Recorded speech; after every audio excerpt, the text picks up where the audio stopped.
स्वप्न वासव दत्तम के 2 श्लोक हम पढ़ चुके हैं, जिसमें प्रथम श्लोक नांदी जिसमें बलराम की स्तुति की गई है, और उसके पश्चात द्वितीय श्लोक में हमने ये पढ़ा था कि तपोवन में रहने वाले मुनियों को हटाया जा रहा है, और तभी वहाँ पर सन्यासी के वेश में योगेंद्रनारायण और अवंतिका के वेश में वासव दत्ता प्रवेश करते हैं। इसके पश्चात तीसरा श्लोक है जो आज हम पढ़ रहे हैं, और श्लोक है धीरस्य आश्रम संश्रितस्य वसतस्तुष्टस्य वन्यैः फलैः मानार्हस्य जनस्य वल्कलवतस्त्रासः समुत्पाद्यते उत्सिक्तो विनयादपेत पुरुषो भाग्यैश्चलैर्विस्मितः को अयं भो निभृतं तपोवनमिदं ग्रामी करोति आज्ञया।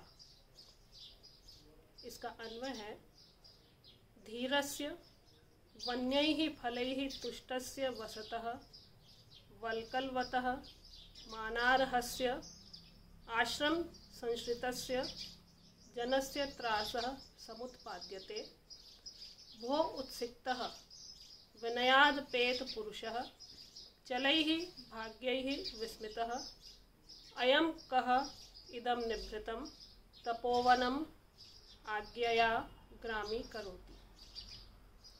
योगेंद्रनारायण कह रहा है यहाँ पर कि धीरस्य धैर्यशाली स्थिर चित्त वाले वन्यैः फलैः वन में मिलने वाले फलों से तुष्टस्य संतुष्ट रहकर वसतः निवास करने वाले वल्कलवतः वल्कल वस्त्रों को धारण करने वाले, वल्कल कहते हैं पेड़ों की छाल से जो वस्त्र बनाए जाते हैं उनको धारण करने वाले, मानार्हस्य मान के योग्य आदर पाने के योग्य या सम्मान के योग्य, आश्रम संश्रितस्य आश्रम में रहने वाले, जनस्य लोगों को, त्रासः समुत्पाद्यते त्रासः भय समुत्पाद्यते उत्पन्न किया जा रहा है।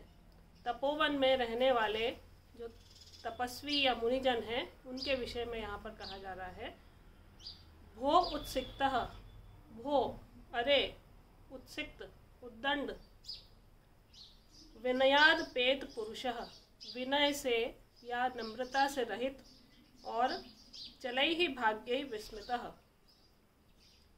चलैः भाग्यैः नश्वर धन से विस्मित यह पुरुष कौन है या ये लोग कौन हैं जो इदम निभृतम इस निभृत इस शांत तपोवनम तपोवन को आज्ञा पाकर ग्रामी करोति दूषित कर रहा है या अशांत बना रहा है। तो तपोवन के शांत वातावरण को कौन अशांत बना रहा है, ऐसा यहाँ पर योगेंद्रनारायण कह रहा है। और उसके साथ साथ उस तपोवन में रहने वाले जो तपस्वी हैं उनके विषय में कहा है कि उनकी विशेषता यहाँ पर बताई है कि धीरस्य स्थिर चित्त वाले, वन के फलों से संतुष्ट रहने वाले, वल्कल वस्त्रों को धारण करने वाले, आदर के योग्य जो इस आश्रम में रहने वाले हैं उनको कौन, जो शांत हैं उनको कौन अशांत कर रहा है, ऐसा यहाँ पर योगेंद्रनारायण कहता है। और उसका अर्थ ये है कि ये तो तपोवन है जहाँ प्रत्येक व्यक्ति को, पशु पक्षियों को विचरण करने की स्वतंत्रता है, और आश्चर्य है कि यहाँ पर भी लोगों को हटाया जा रहा है। तो तपोवन में रहने वाले तपस्वियों की विशेषता इस श्लोक में वर्णित की गई है। धीरः धैर्य से युक्त, जो सांसारिक भोग पदार्थों के परित्याग से धैर्य युक्त हैं, जिनका चित्त कभी विकृत नहीं होता। वन्यैः फलैः तुष्टस्य वसतः वन में उत्पन्न रहने वाले फलों से संतुष्ट रहने वाले, ये दूसरी विशेषता है उनकी। तीसरी बताई है मानार्हस्य आदर पाने के योग्य, वल्कलवतः वृक्ष की छाल को वस्त्रों के रूप में धारण करने वाले। ऐसे तपस्वी जनों को कौन विनयहीन है या धन आदि का घमंड करने वाला, मर्यादा का उल्लंघन करने वाला, कौन ऐसा व्यक्ति है, कौन उत्सिक्त है, कौन ऐसा उद्दंड या घमंडी व्यक्ति है जो इनको भयभीत कर रहा है। और निभृतम तपोवनम ग्रामी करोति, इस शांत वातावरण को या इस शांत तपोवन को अशांत कर रहा है। पवित्र शांतिमय जो आश्रम का वातावरण है उसे कौन अशांत कर रहा है, इसलिए ये जो भी धृष्टता कर रहा है या अशिष्टता कर रहा है ये बहुत अनुचित है। ये योगेंद्रायण के कहने का आशय है जो इस श्लोक में हमने पढ़ा है। अब कुछ व्याकरण यहाँ पर देखते हैं। धीरः शब्द आया है यहाँ पर, धैर्यशाली। कालिदास ने कुमार संभवम महाकाव्य में धीर उसी को कहा है जिसका चित्त विकारोत्पादक साधनों के रहते हुए भी विकृत नहीं होता है। विकार हेतौ सति विक्रयन्ते येषां न चेतांसि त एव धीराः। दूसरा शब्द इसमें वन्यैः, वने जातानि इति वन्यानि तैहि वन्यैः, और ये वन में यत् प्रत्यय लगकर ये शब्द बना है। आश्रम संश्रितस्य, आश्रमं संश्रितः इति आश्रम संश्रितः, तस्य आश्रम संश्रितस्य, यहाँ पर द्वितीय तत्पुरुष समास है। मानार्हस्य, मानम अर्हति इति मानार्हः, तस्य मानार्हस्य। फिर एक शब्द है वल्कलवतः, वल्कलम अस्ति अस्य इति वल्कलवान, तस्य वल्कलवतः, और यहाँ पर षष्ठी एक वचन है और वल्कल में मतु प्रत्यय लगकर ये वल्कलवतः शब्द बना है। विनयाद पेतः, विनयाद अपेतः इति विनयाद पेतः, और इस श्लोक में अभिप्राय युक्त विशेषणों के द्वारा कथन किया गया है, इसलिए यहाँ पर परिकर अलंकार है और शार्दूल विक्रीडित नामक छंद है। अब इसके पश्चात तृतीय श्लोक के पश्चात योगेंद्रायण और वासवदत्ता जो वेश बदलकर उस तपोवन में आए हैं वो वार्तालाप करते हुए कहते हैं कि ये कौन हटा रहा है, इन तपस्वियों को कौन अशांत कर रहा है। तब योगेंद्रायण कहते हैं यो धर्मात् आत्मानम अनुसारयति, जो धर्म से अपने आप को हटा रहा है वही ऐसा कर रहा है। तो वासवदत्ता कहती है क्या मैं भी यहाँ से हटाई जाऊंगी? उसके कहने का तात्पर्य यह है कि मैं तो महारानी हूँ, क्या मेरा भी यहाँ पर अपमान किया जाएगा या मुझे अपमान पूर्वक मुझे भी इन तपस्वियों के साथ यहाँ से हटाया जाएगा? तो योगेंद्रायण कहते हैं एवं निर्ज्ञातानि दैवतान्य अवधूयन्ते, एवं इस प्रकार से निर्ज्ञातानि ज्ञात न होने पर, पता न होने पर, देवतान्य अवधूयन्ते देवताओं का भी अपमान हो जाता है। तो तुम तो एक इंसान हो या मनुष्य हो।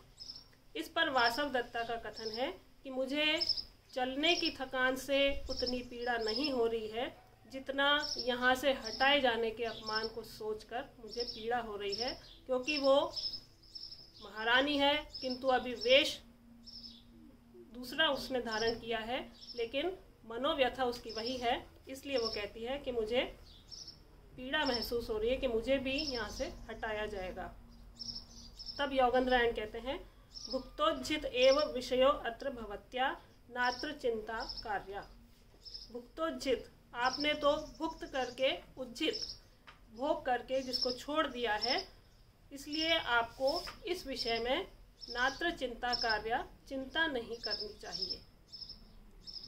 आपने किसी कार्य विशेष की सिद्धि के लिए अपने राजसी वेश को त्याग कर ये वस्त्र धारण किए हैं, इसलिए किसी प्रकार का खेद या किसी प्रकार की चिंता अब आपको नहीं करनी चाहिए। और कार्य विशेष क्या है कि उदयन को पुनः राज्य की प्राप्ति करवानी है, और उसके लिए जो योजना या जो षड्यंत्र बनाया है उसके अनुसार योगेंद्रायण ने भी और वासवदत्ता ने भी अपना वेश बदला है और वो तपोवन में आए हैं। तो इसलिए वो योगेंद्रायण उसे सांत्वना दे रहा है। इसके बाद चौथा श्लोक आता है पूर्वं त्वयाप्य अभिमतं गतमेव वासि श्लाघ्यं गमिष्यसि पुनर्विजयेन भर्तुः कालक्रमेण जगतः परिवर्तमाना चक्रार पंक्तिरिव गच्छति भाग्य पंक्ति।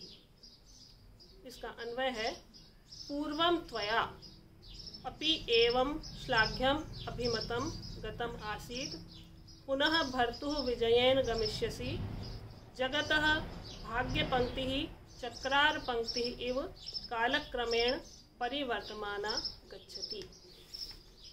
पूर्वम पहले, त्वया अपि आप भी, यहाँ पर योगेंद्रनारायण वासवदत्ता को संबोधित करते हुए कह रहा है कि पहले आप भी श्लाघ्यम, श्लाघनीय या प्रशंसनीय, अभिमतम, मनोरथ को गतम आसीत प्राप्त करती थी। पुनः भर्तुः, पुनः आपके भर्तुः, आपके स्वामी या राजा उदयन के विजयेन गमिष्यसि, विजय होने पर इसी तरह से आप वापस चलेंगी, पुनः आप उस पद को प्राप्त करेंगी। जगतः भाग्य पंक्ति, क्योंकि जगतः लोगों का भाग्य पंक्ति, जो भाग्य चक्र है वो चक्रार पंक्ति इव, चक्र के या पहिए के अरों की भांति कालक्रमेण समय के अनुसार परिवर्तमाना गच्छति, परिवर्तित होकर घूमता रहता है। पहिया जैसे ऊपर नीचे घूमता रहता है, उसी तरह से मनुष्य का भाग्य भी है, कभी सुख आता है और कभी दुख आता है। कोई स्थिति हमेशा एक जैसी नहीं रहती, और इसलिए ये यहाँ पर इस उदाहरण के माध्यम से योगेंद्रनारायण वासवदत्ता को समझा रहे हैं कि अभी आपने ये वेश धारण किया है, लेकिन जब आपके पति को पुनः राज्य की प्राप्ति हो जाएगी तब आप पुनः महारानी के पद को प्राप्त कर लेंगी, क्योंकि इस अभी जो समय है वो समय बाद में नहीं रहेगा। अभी यदि दुख है तो बाद में सुख आएगा, क्योंकि मनुष्य का भाग्य पहिए के भांति होता है, परिवर्तित होता रहता है। तो योगेंद्रनारायण वासवदत्ता को चिंता न करने के विषय में कहते हैं कि पहले भी आप राजसी ठाट बाट के साथ चलती थी, लेकिन अपने पति की विजय की कामना से आपने स्वेच्छा से वेश बदला है। तो आपके पति जब पुनः विजयी हो जाएंगे, वत्स देश का राज उनको मिल जाएगा, तब आप पुनः इसी प्रकार चलेंगी, क्योंकि मनुष्य की भाग्य दशा तो परिवर्तनशील है। वह घूमते हुए पहिए के अरों के समान ऊपर नीचे आती जाती रहती है, इसीलिए वो कभी सुख देती है कभी दुख देती है, उसमें नित्यता नहीं है। इसलिए जब दुख आए तब उसे धैर्यपूर्वक सहन कर लेना चाहिए, और जब सुख आए तब उसका भी आनंद पूर्वक उपभोग कर लेना चाहिए। इसी आशय के श्लोक पंचतंत्र में और कालिदास के मेघदूत में भी हमें पढ़ने को मिलते हैं, जो हम आगे पढ़ेंगे। अब समास यहाँ पर चक्रार पंक्ति ही अंतिम पंक्ति में आया है। चक्रस्य अराह तेषां पंक्ति ही इति चक्रार पंक्ति ही, यहाँ पर षष्ठी तत्पुरुष समास है। भाग्य पंक्ति ही, भाग्यस्य पंक्ति ही, भाग्य पंक्ति यहाँ पर भी षष्ठी तत्पुरुष समास है। कालक्रमेण, कालस्य क्रमेण, यहाँ पर भी षष्ठी तत्पुरुष समास है। और अंतिम पंक्ति जो है इसकी चक्रार पंक्तिरेव गच्छति भाग्य पंक्ति ही, ये जो है ये सूक्ति है, जिसे सुभाषित भी कहा जाता है, और हिंदी में जिसे हम अनमोल वचन भी कहते हैं, और ये अवसर पाठिता वाणी कही जाती है। इस श्लोक में उत्तरार्ध के सामान्य अर्थ से पूर्वार्ध के विशेष अर्थ का समर्थन होने के कारण अर्थांतर न्यास अलंकार है और वसंत तिल का छंद है। तो ये दो श्लोकों में हमने पहले श्लोक में तो पढ़ा है कि आश्रम में रहने वाले तपस्वियों की जो दशा है या उनका जो व्यवहार है, उनकी जो जीवनचर्या है, उसके विषय में पढ़ा कि उनका धैर्यशाली होते हैं, संतुष्ट होते हैं, और उनको भी हटाया जा रहा है, शांत को अशांत बनाया जा रहा है। तब उसके बाद में अगला श्लोक जो हमने पढ़ा है उसमें मनुष्य के भाग्य के बारे में बताया गया है कि वो परिवर्तनशील होता है चक्र के पहिए के समान। और इस श्लोक के बाद में वहाँ पर जब योगेंद्रनारायण वासवदत्ता को समझा रहे होते हैं, तभी वहाँ पर कांचुकीय प्रवेश करता है और वो सिपाही को कहता है कि इन्हें मत हटाओ। अब कांचुकीय कौन है और वो क्या कहता है, ये हम अगली कक्षा में पढ़ेंगे।